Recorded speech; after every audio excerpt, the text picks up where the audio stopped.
I, Arjun Kumar, Department of Chemistry, DAV, CCL, Giridih, is going to teach you the last topic of solution chapter, that is normal molecular mass, abnormal molecular mass or observed molecular mass, and Van't Hoff factor. So let me write the topic first. Normal molecular mass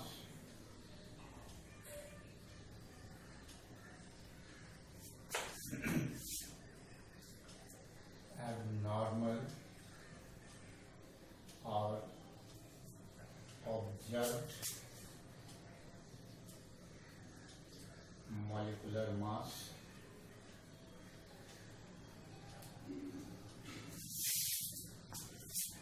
Van't Hoff factor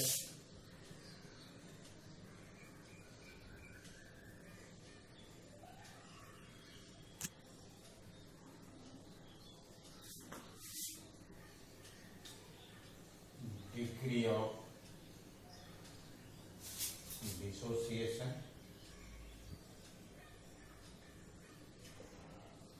and degree of association.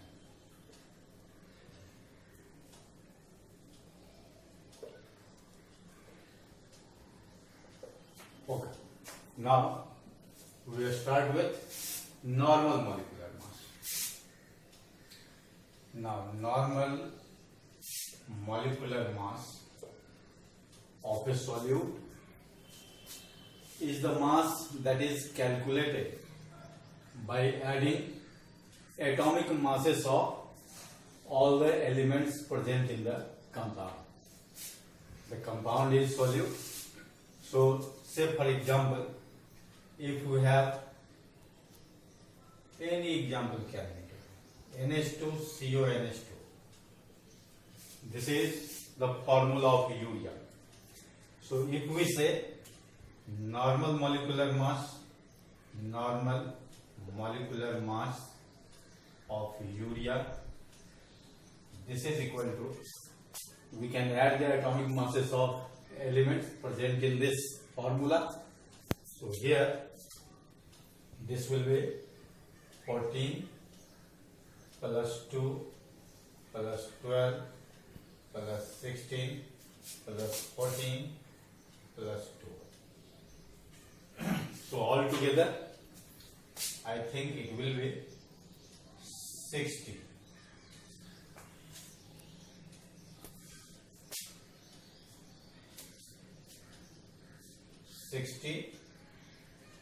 U or N. So this is normal molecular. But when it turns into abnormal or observed molecular mass, when it is dissolved in a suitable solvent to form a solution. So in the form of solution, according to the nature of urea, its molecular mass either decreases from 60U or increases from 60U. So this decrease or increase in molecular mass from the normal molecular mass is called abnormal molecular mass or observed molecular mass. So whenever we talk of observed molecular mass or abnormal molecular mass of a non-volatile solute or a solute, then we must have a solution for that, and in the solution, according to the nature of solute, either it undergoes dissociation or it undergoes association. Then we can have two types of molecular mass, either decreased molecular mass or increased molecular mass. In case of dissociation, the molecular mass, this is increased molecular mass, decreased molecular mass. If it is association, then we have increased molecular mass. So altogether we have abnormal or observed molecular mass.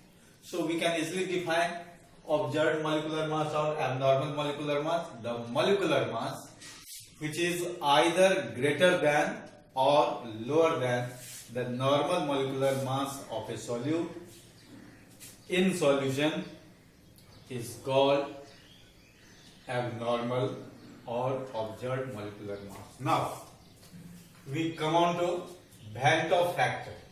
Van't Hoff factor is represented by I. Van't Hoff factor is represented by I. So this I is defined as the ratio of normal molecular mass of the solute to the abnormal or observed molecular mass. So this is Van't Hoff factor. So in terms of colligative properties, this is normal colligative properties to observed colligative. No, in terms of colligative properties, in terms of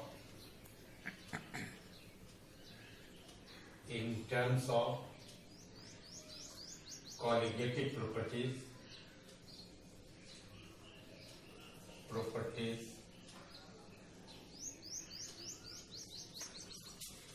Van't Hoff factors can be defined as it is the ratio of observed colligative properties to the normal colligative properties. This becomes reverse. Why? Because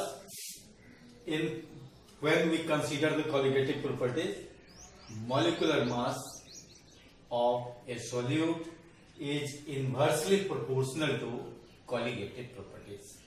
That's why in terms of colligative properties, Van't Hoff factors can be written as observed colligative properties divided by normal colligative properties. Now we move on to degree of dissociation and degree of association. Degree of dissociation. This is generally represented by alpha, and here alpha is related with Van't Hoff factor in terms of degree of dissociation. This is I minus 1 by n minus 1, where n is equal to number of moles of dissociated ions of solute. Number of moles of dissociated ions of solute. Similarly, we have degree of association, and this is also represented by alpha, but here alpha is expressed in the form of Van't Hoff factor I minus 1 divided by 1 by n minus 1, and here n is equal to number of moles of associated ions. So in this way we have a lot of numericals based on how to calculate Van't Hoff factor in case of dissociation, in case of association, etc. Now one more thing, that is we have different cases, some important cases.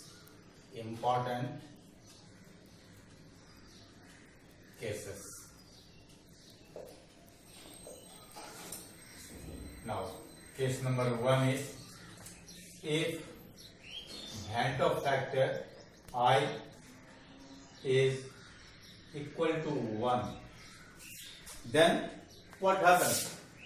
Normal molecular mass becomes equal to abnormal molecular mass or observed molecular mass. In that case, there is no association and dissociation when a solute dissolves in a solvent. So here is no association or dissociation. Now, second case is if I is greater than 1. I is greater than 1 means, that means normal molecular mass becomes greater than abnormal molecular mass.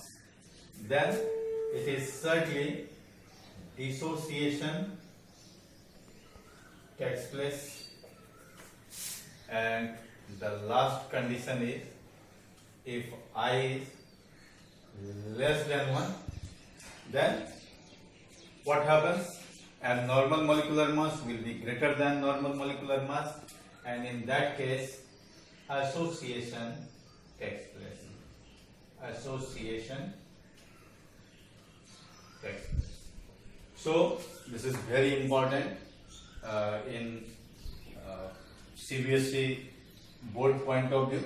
Some of the questions or objective questions generally set for the exam like this: whether what happens when I is equal to 1, what happens when I is greater than 1, and what happens when I is less than equal to 1. So in this way we have completed this chapter, but one thing is very essential: all numericals of NCERT you must do, because these days most of the questions are set from NCERT, and thereafter you can go for other books also. Okay, thank you.